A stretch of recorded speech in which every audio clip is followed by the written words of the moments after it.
Hello students, previous year MCQs की series में आज हम हिस्ट्री ऑफ इंग्लिश लिटरेचर के एमसीक्यूज़ के साथ हाजिर हैं।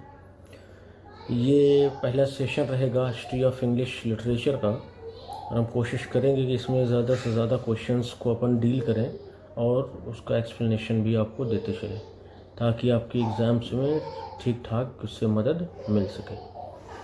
Hello, I am Noor Alam. I welcome you to my YouTube channel English Winglish. So without wasting any time, let's start our journey with MCQs of history of English literature.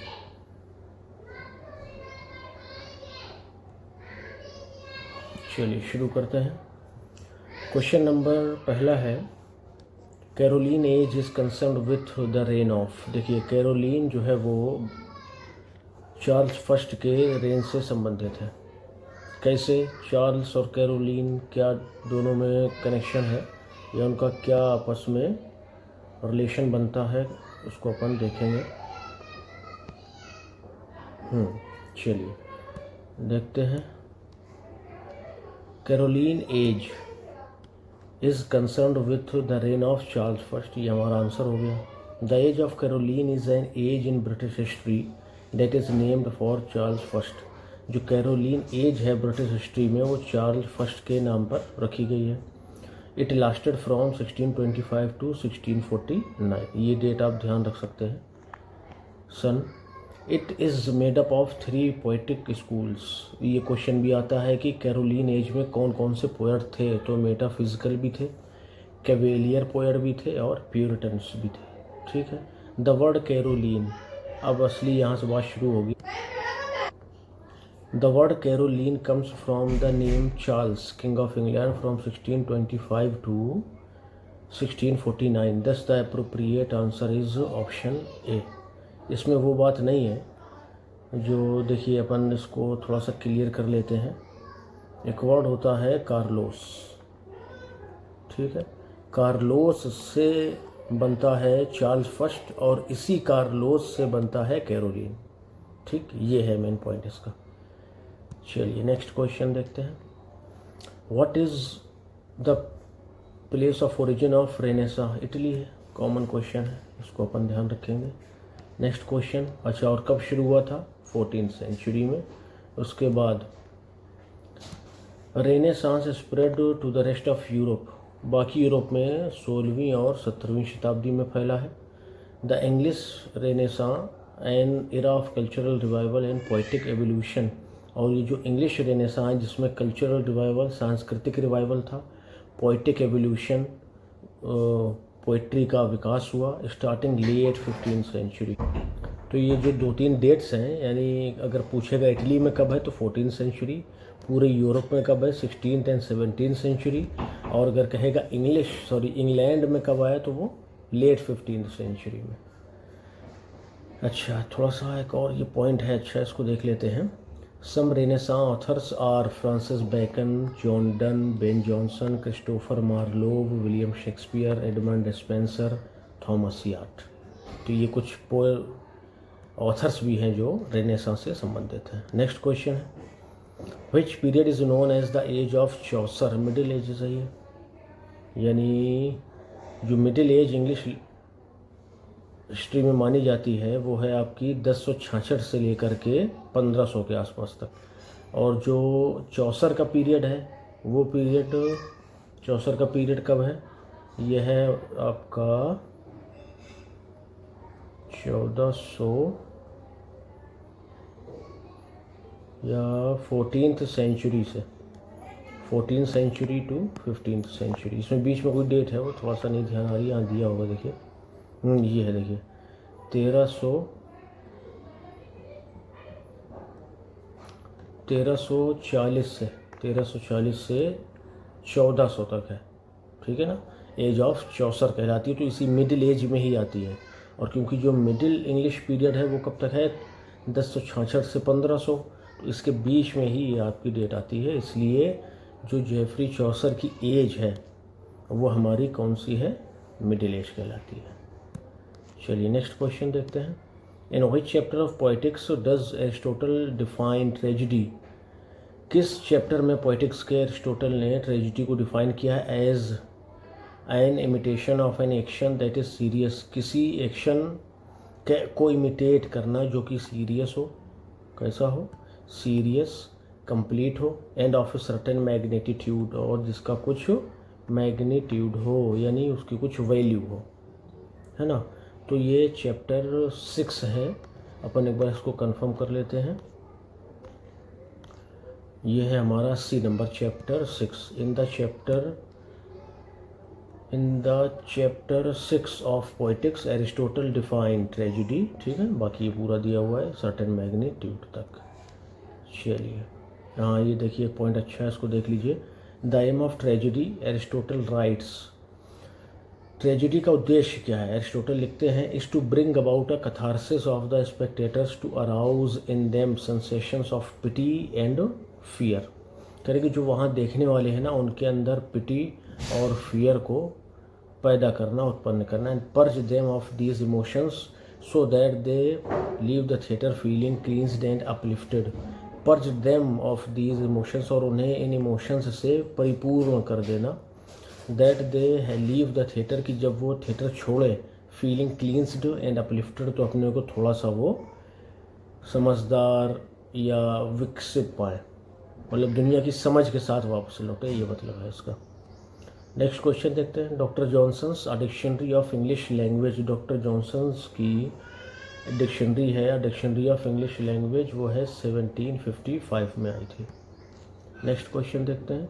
Which of the following is not a constituent of tragedy, इनमें से कौन tragedy का constituent या भाग नहीं होता है, तो वो क्या है, डायलॉग है। 6 भाग बताए हैं एरिस्टोटल ने, वो कौन कौन से हैं, प्लॉट होता है, कैरेक्टर होता है, डिक्शन होता है, थॉट होता है, स्पेक्टेकल होता है, और सॉन्ग म्यूज़िक, जिसको यहाँ पर मेलोडी कहा गया है, ठीक है, इसको मेलोडी भी कह सकते हैं। तो ये 6 भाग हैं जो एरिस्टोटल ने बताए हैं, इनको याद रखिए क्योंकि इनमें से 3 दे दिए जाते हैं और कुछ दूसरा, और ये कई बार बदले क्वेश्चन आ चुका है कि बताइए इसमें से ट्रेजिडी का पार्ट कौन सा नहीं होता। तो आप अगर ये 6 याद रखेंगे तो कुछ भी दे दें, आसानी से उसको कर पाएंगे अपन। नेक्स्ट क्वेश्चन है, in which year was Harold Pinter awarded the Nobel prize, 2005, literature के लिए इनको 2005 में नोबेल प्राइज़ मिला था।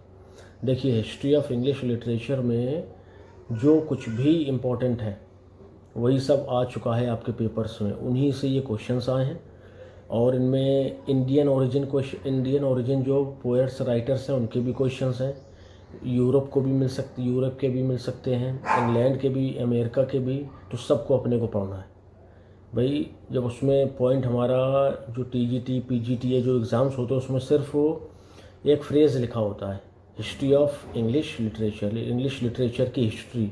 अब वो कितनी व्यापक है, कौन कौन आता है उसमें, कई सदियों में फैली हुई है, तो वो अपने को पूरा देखना पड़ेगा अच्छे से, और वो बहुत अच्छे इसमें क्वेश्चन भी आते हैं ठीक ठाक नंबर के। चलिए, तो who was the first Indian play right, English play right, कौन भारतीय इंग्लिश प्ले राइट है टू बी अवॉर्डेड, जिसे साहित्य अकेडमी अवार्ड दिया गया था, तो वो हैं महेश दत्तानी। इनके कौन से वर्क के लिए दिया गया था वो अपन देख लेते हैं।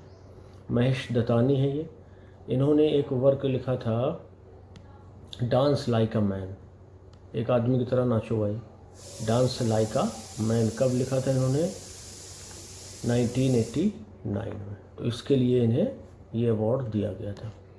Next question, which of these poets, इन कवियों में से कौन wrote a poem to inspire W Yeats to write his own poem when you are old, करेंगे इनमें से कौन वो पोएम है जिसने डब्ल्यू बी यीट्स को इंस्पायर किया अपनी खुद की पोएम लिखने के लिए, तो Pierre de Ronsard. Next question देखते हैं। Given below are 2 statement, 2 statement दिए गए, one is labelled as assertion A and the other is labelled as reason, ये वही रीजनिंग टाइप क्वेश्चन है। चलिए देखते हैं। Post modern narratives focus on the indeterminate and unstable nature of textuality and subjectivity, तो reason इसका क्या दे रहा है, post modern narratives acts regard narratives and characters as a tentative representation of writing and identity. In the light of above statement, choose the correct answer from the options given below. तो ये जो हमारा answer है ये है A, यानी both A and R दोनों true है. R is the correct explanation of A. ठीक है, इस तरह के क्वेश्चन भी आ सकते हैं, इनको भी ध्यान में रखना है भाई. Which of to following confirm a liberal humanist thought. Literature transcends the limits of the age. Literature जो है वो लिमिट्स ऑफ द एज, युग के लिमिट्स को, सीमाओं को लांघ जाता है. ऑफ इट्स ओरिजिन, जहाँ से वो शुरू हुआ है. एंड सो इज़ टाइमलेस, इसलिए ये टाइमलेस कहलाता है. Literature is untouched. लिटरेचर छुआ नहीं जा सकता. By the essential human nature which is unchanging. By the essential human nature, मानव के नेचर के द्वारा जो कि खुद अनचेंजिंग है. 11 अगले ऑप्शन देखते हैं दो. ये literature is devoid of any purpose to enhance life और प्रमोट ह्यूमन वैल्यूज़. कह रहे हैं कि जो लिटरेचर है ना, devoid of any purpose to enhance life और प्रमोट ह्यूमन वैल्यूज़. अच्छा है ये भी. Identifies a unique essence unaffected by environment and society. तो इसमें जो आंसर है हमारा वो ए एंड डी ओनली. चलिए नेक्स्ट क्वेश्चन, काफ़ी लंबा एक्सप्लेनेशन दिया है इसका.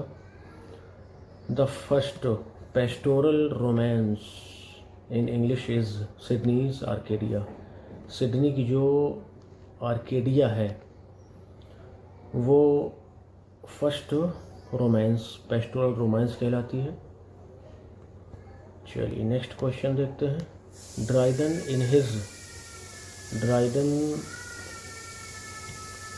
In his Asian dramatic poetry does not debate on. किस पर डिबेट नहीं करते हैं? तो इसका आंसर है कैथारसिस पर एंड पोएटिक जस्टिस पर. वो कोई डिबेट नहीं करते हैं. किस पर करते हैं वो देख लीजिए. Unities of time, place and action, जो कि किसी भी प्ले, ड्रामा या ट्रेजिडी का एक यूनिक पार्ट होता है. See rigid distinctions between genres, the use of rhyme in drama. इन तीनों की वकालत करते हैं या डिबेट करते हैं इन पर, लेकिन कैथारसिस और पोएटिक जस्टिस पर बात नहीं करते. नेक्स्ट क्वेश्चन देखते हैं. 14 है. Arrange the following groups of poets in their chronological order sequence. सबसे पहले कौन आया, उसके बाद कौन आया, उसके बाद कौन आया, ये हमें इसमें ये लगाना है. तो अगर अपन थोड़ा सा ध्यान देंगे, कैवेलियर पोएट्स पहले नंबर पे हो सकते हैं और लेक पोएट्स नंबर 2 पर हो सकते हैं. इमेजिस्ट नंबर 3 और जो इसी वाला है ये नंबर 4. तो 3 1 4 2, 3 1 4 2 मतलब बी और फिर डी आएगा. देखिए बी और डी कहाँ पर है, इसमें है और इसमें है. इसके बाद इन्होंने सी को लिया है और इमेजिस्ट पोएट को लिया है. तो इन दोनों में है ना. तो ए में हमारा ये इमेजिस्ट आएंगे और उनके बाद में मूवमेंट पोएट्स आएंगे. देखिए कौन क्या होते हैं ये. अच्छा है, इसको अपन डिस्कस कर लेते हैं. ये क्रम तो अपन ने देख ही लिया कि पहले कैवेलियर पोएट्स हैं, फिर लेक पोएट्स हैं, फिर इमेजिस्ट पोएट्स हैं और उसके बाद में मूवमेंट पोएट्स हैं. अब इनमें से कौन क्या है. जैसे लेक पोएट्स कौन है, रॉबर्ट साउदे हैं, वर्ड्सवर्थ हैं, शेले हैं, कीट्स हैं. इनमें भी 2 ग्रुप हैं, ओल्ड है ना. कैवेलियर जॉन मिल्टन के टाइम पे थे, रेस्टोरेशन के टाइम और उससे पहले. तो देखते हैं कब की बात है ये. The cavalier poets were a group of writers. Cavalier poets एक राइटर का ग्रुप है जो कि 17वीं सेंचुरी में था इंग्लैंड में. हु सपोर्टेड चार्ल्स फर्स्ट, जो चार्ल्स फर्स्ट को सपोर्ट करते थे during English civil war. Civil war के दौरान. सिविल वॉर कब हुआ था, 1642 टू 1649 तक. ठीक है. नेक्स्ट है लेट पोएट्स में कौन कौन है. विलियम वर्ड्सवर्थ हैं, एस.टी. कॉलरिज हैं, रॉबर्ट साउदे हैं. Known as lake school poets, ये 19वीं सेंचुरी को बिलोंग करते हैं. इमेजिस्ट इजरा पाउंड है, ये 20वीं सेंचुरी की बिलोंग करती हैं. अच्छा आगे टी.ई. ह्यूम भी हैं इसमें. Movement poet, the movement was a term coined 1954 by J D. Scott.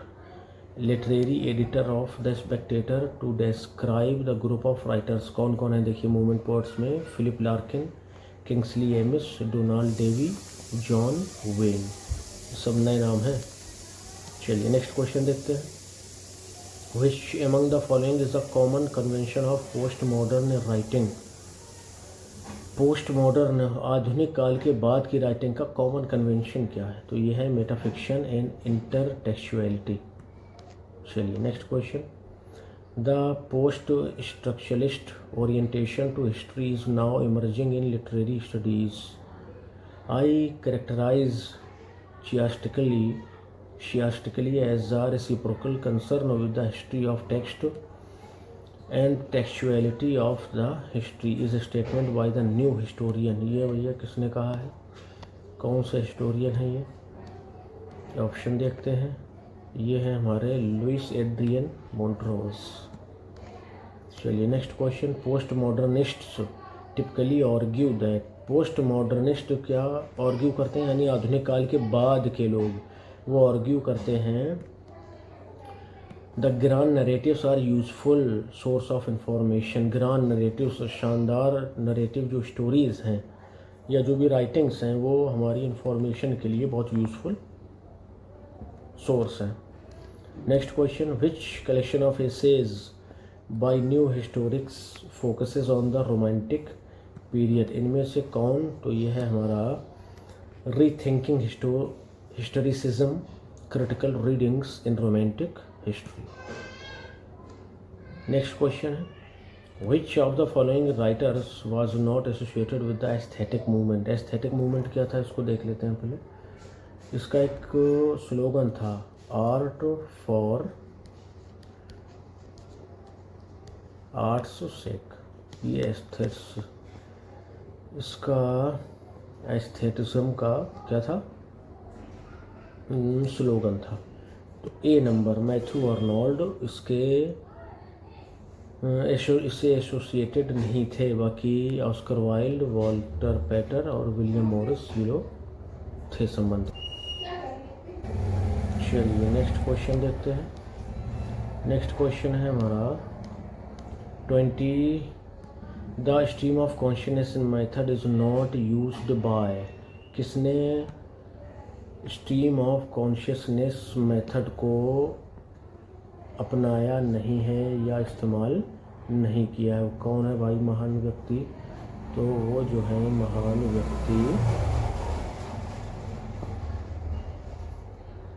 Rebecca waste हैं, जिन्होंने अपने हैरियट ह्यूम में इसका यूज़ नहीं किया है। नाथम एश ने किस में किया है? पेडे में किया है। कॉनरैड एकिन ने ब्लू वॉयज में किया है। वर्जीनिया वुल्फ ने मिसेस डोलावे में किया है। किसका यूज़? स्ट्रीम ऑफ कॉन्शियसनेस का। रेबेका वेस्ट ने नहीं किया है। देखिए इसको ये टर्म किसने दिया था? विलियम जेम्स ने। ये ध्यान रखिए स्ट्रीम ऑफ कॉन्शियसनेस का जो टर्म है वो विलियम जेम्स ने अपनी किताब द प्रिंसिपल ऑफ साइकोलॉजी में 1890 में दिया। ये ज़्यादा अपने काम की चीज़ है, ठीक है। Stream of consciousness phrase William James के द्वारा दिया गया अपनी किताब प्रिंसिपल ऑफ साइकोलॉजी में 1890 में। नेक्स्ट क्वेश्चन देखते हैं। Who among the following was the master poet of the Cavaliers. Master poet कौन था भाई कैवलियर्स का? वो थॉमस कैरिव थे। थॉमस कैरिव ये भी लेक पोएट्स में जूनियर लेक पोएट्स हैं, इसमें शैले, कीट्स और कैरिव आते हैं, ठीक है ना। चलिए नेक्स्ट क्वेश्चन देखते हैं। Who is the representative figure of जज एज। जज के लिए आप ये साउंड पकड़ लीजिए, जेड वाला। ये जेड वाला साउंड आपको यहाँ पे मिलेगा। फिट्जजेराल्ड जो है वो इसके रिप्रेजेंटेटिव फिगर हैं। जज एज के कौन रिप्रेजेंटेटिव हैं? फिट्जजेराल्ड, जेड एंड जेड। चलिए नेक्स्ट क्वेश्चन देखते हैं। 22 हो गया, 23 में चलेंगे अपन। 23 है who of the following had an electrical style. इनमें से किसकी स्टाइल जो है वो इलेक्ट्रिकल थी? तो Robert browning. Electrical style Robert browning. Next question देखते हैं। विच of the following novels has a Chinese box structure. तो ये है हमारी उदरिंग हाइट्स। नेक्स्ट क्वेश्चन देखते हैं। ऑल लिबरल फेमिनिस्ट्स एडवोकेट, किस बात के लिए सभी फेमिनिस्ट जो महिलाओं के लिए आवाज़ उठाने वाले हैं उन्होंने किस बात पर जोर दिया है? तो वह है equal treatment in public sphere, महिलाओं के लिए। नेक्स्ट है the epithet Cockney school of poetry appeared in which of the following journals. Cockney school of poetry किस जर्नल में आया था? तो इसका जवाब है हमारा ब्लैकवुड्स एडिनबर्ग मैगजीन 1817। फिर से एक बार इसको रिवाइज कर लीजिए। Cockney school of poetry, Blackwood Edinburgh magazine in 1817। Next question देखते हैं। Pops an essay on criticism was fiercely attacked, however one of did not do so. करेंगे एलेक्जेंडर पोप का जो एन एसे ऑन क्रिटिसिज्म है वो fiercely बहुत बुरी तरह से अटैक किया गया, लेकिन इनमें से कोई एक है जिसने इस पर अटैक नहीं किया है और शायद वो जॉन ड्राइडन है। इसका अपन आंसर क्लियर कर लेते हैं। नहीं सॉरी, जॉन ड्राइडन नहीं है, वो है जॉन डेनिस। कौन है? John Dennis. जॉन दोनों में कॉमन है और डी भी कॉमन है। चलिए, तो जॉन डेनिस हैं जिन्होंने पोप के एन एसे ऑन क्रिटिसिज्म को क्या किया है? क्रिटिसाइज नहीं किया है। किसने? जॉन डेनिस ने। नेक्स्ट क्वेश्चन पे आ जाइए। The wretched of the earth, a book that analyze the wretched of the earth, a book that analyzes the dehumanizing effects of the colonization by Franz Fanon's derives its title from। अच्छा, ये कह रहे हैं कि friends फेनन्स की जो book है the wretched of the earth, इसने अपने टाइटल को कहाँ से लिया है? तो ये टाइटल लिया है the opening lyrics of the international left wing anthem. International एक एंथम है लेफ्ट विंग का, उसकी शुरुआती लाइन से इन्होंने अपना टाइटल लिया है। नेक्स्ट क्वेश्चन देखिए। Post modernist thinkers developed, post modern आधुनिकतावाद के बाद आने वाले थिंकर्स ने develop concepts like difference and hyper reality to subvert, किस लिए? Grand narratives and university of being, इसके लिए उन्होंने ये दोनों टर्म दिए हैं। Next question. The Chicago school of critics are also called, Chicago school of critics are also called, इन्हें और क्या कहा जाता है? न्यू एरिस्टोटेलियंस कहा जाता है। किसको? The Chicago school of critics को। और ये थे कब? 1920 1930, ये ध्यान रखेंगे।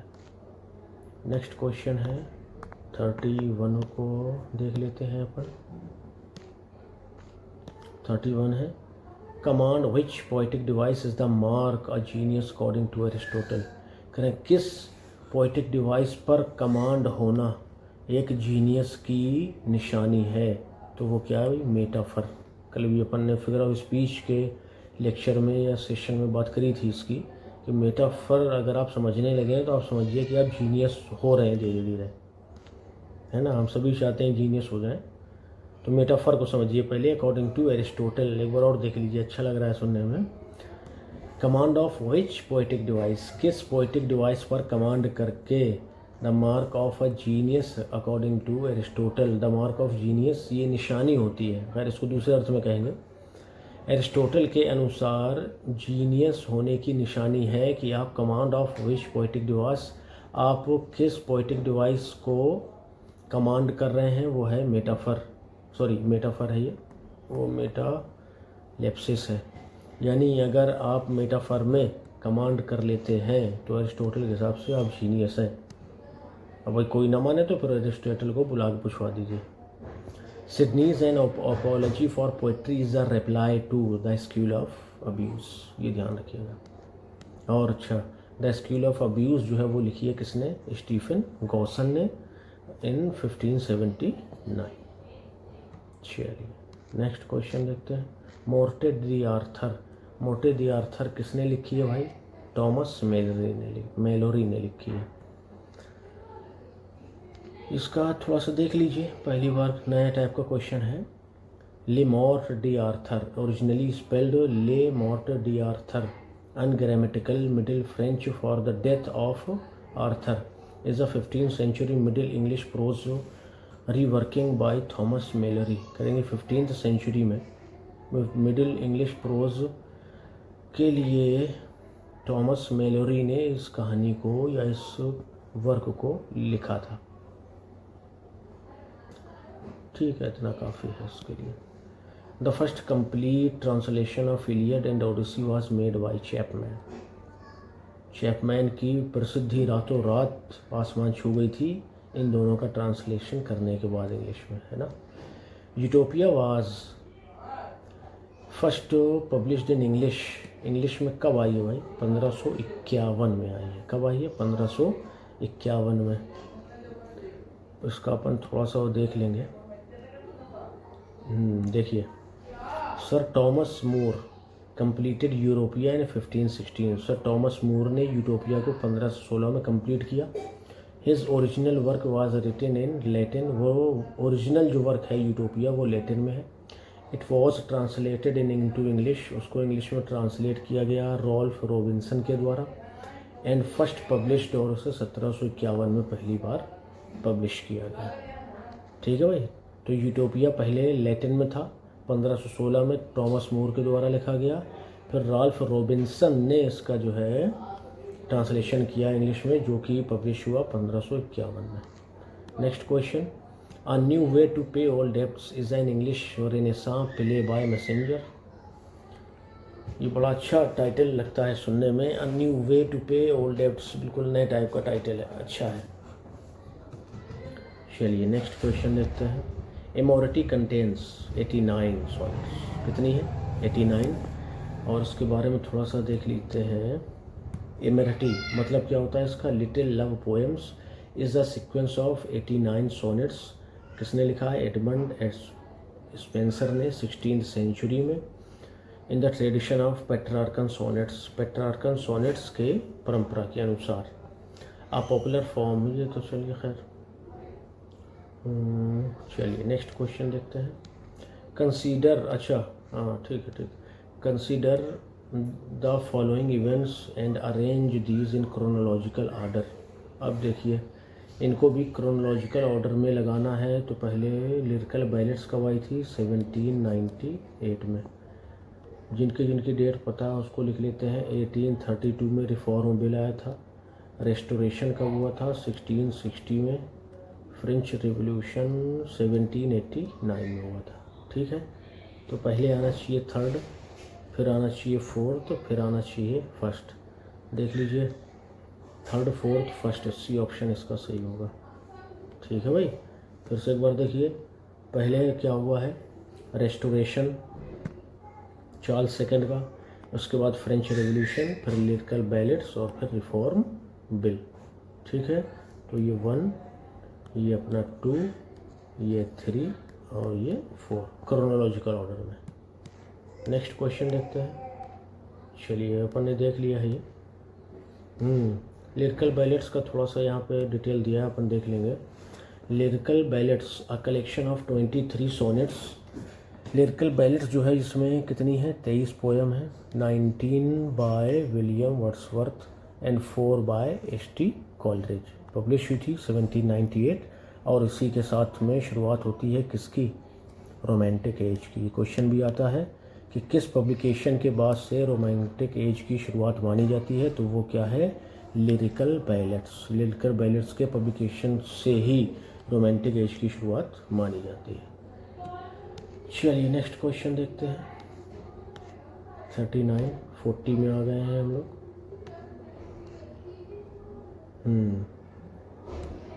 Who was the first king to be declared the king of Great Britain? देखिए इसमें थोड़ा सा वैसे माना तो इसको गया है जेम्स फर्स्ट को, लेकिन हिस्ट्री के अकॉर्डिंग एथेल्स्टन है जो पहली बार पूरे इंग्लैंड का राजा बना था। लेकिन फिर उसके बाद जो है जेम्स 6 जो है, कहाँ का है ये? स्कॉटलैंड का। जो जेम्स 6 है वो जेम्स फर्स्ट के नाम से इंग्लैंड की गद्दी पर बैठता है 1603 में। तो वो फिर अपने आप को कहलाता है किंग ऑफ ग्रेट ब्रिटेन। ठीक है, तो अपन यही मानेंगे क्योंकि अपन लिटरेचर से रिलेट कर रहे हैं। एथेल्स्टन, ये अपन हिस्ट्री जब देखेंगे इंग्लिश हिस्ट्री तो उसमें आपको ये मिलेगा, पहला एकजुट इंग्लैंड का राजा था। चलिए नेक्स्ट क्वेश्चन देखते हैं। Which playwright gives an honest picture of the underworld in London in The Honest Whore Part 2? Thomas decker. Thomas decker ने अंडरवर्ल्ड ऑनेस्ट पिक्चर दिखाई है लंदन की, अंडरवर्ल्ड की, और किसमें? द ऑनेस्ट वॉर पार्ट 2 में। नेक्स्ट क्वेश्चन देखते हैं 42।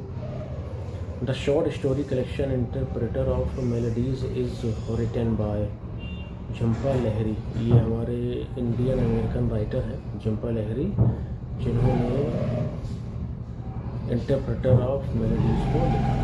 चलिए नेक्स्ट क्वेश्चन देखते हैं। Anita Desai's where shall we go this summer. इस समर, इस गर्मी हम कहाँ चले, अच्छा टाइटल है ये। Where shall we go English में ये अच्छा लग रहा है, हिंदी में तो has been compare to Virginia Woolf's. अब इसे कुछ टाइटल आप हिंदी में देखिए। 2 बीघा ज़मीन, बहुत गज़ब टाइटल है ये प्रेमचंद का। गोदान, तो हिंदी में अलग टेस्ट है इनका। अगर गोदान को इंग्लिश में कन्वर्ट करिए तो लिखेंगे गाय को दान करना, है ना, चैरिटी ऑफ काव। तो वो मज़ा नहीं है जो गोदान में है। तो ये फ़र्क है लैंग्वेज में कि कुछ चीज़ें हैं जो उसी लैंग्वेज में ज़्यादा सुंदर दिखाई देती हैं। चलिए नेक्स्ट क्वेश्चन है, अच्छा अभी इसका देख लेते हैं। द लाइट हाउस, इन्होंने अनीता देसाई ने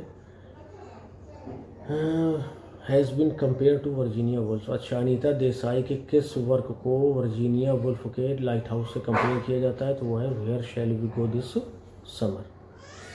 चलिए नेक्स्ट क्वेश्चन, अच्छा इसको देख लीजिए थोड़ा। To the lighthouse Virginia Woolf ने लिखा था 1927 में, है ना। नेक्स्ट क्वेश्चन है 44। Who is the narrator here in Rushdie's novel Midnight's Children? Saleem Sinha, ये नरेटर है इसका।